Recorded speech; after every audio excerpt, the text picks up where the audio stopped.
This is the TWSBI ECO, and today I'd like to go over how to fill this pen, but also show you a simple trick to maximize the ink that's in the barrel.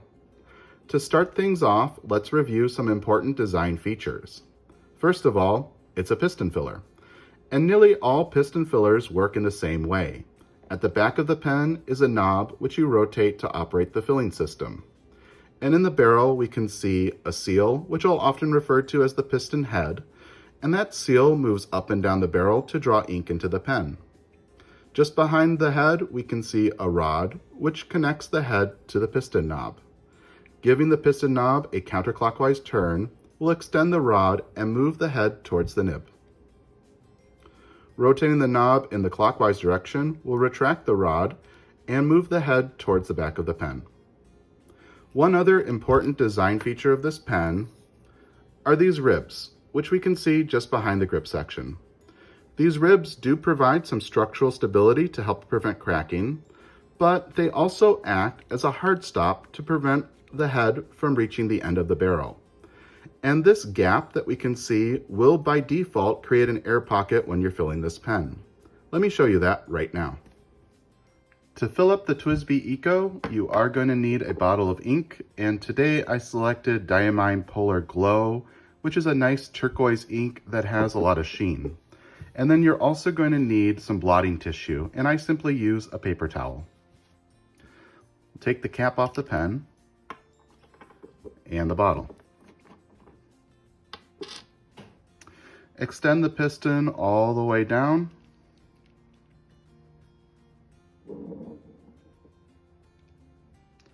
Submerge the nib into the ink and rotate the piston knob clockwise to move the piston head back.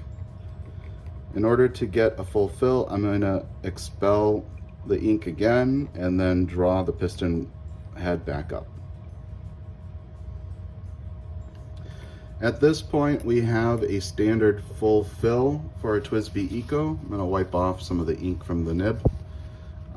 But you can see that there is still a pretty large air gap at the top, and that air gap is just about the same size as the ribs that we saw just behind the grip section. So if you want to get rid of this air gap, I'm going to put the paper towel underneath the pen, as this can be a little bit messy.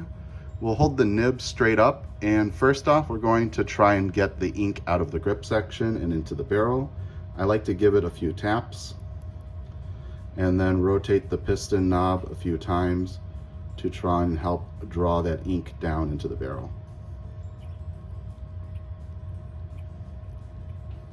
That looks pretty good. Now we're going to slowly rotate the piston knob to expel air from the top of the pen out of the feed, and we want to go slowly so that ink doesn't fly out of the pen, and what we're looking for is for the ink to travel up to the top of the grip section.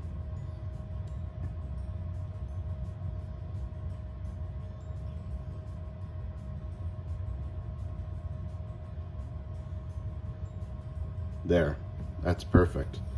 We'll go back to our bottle of ink, put the nib back in, and rotate the knob clockwise to draw up ink.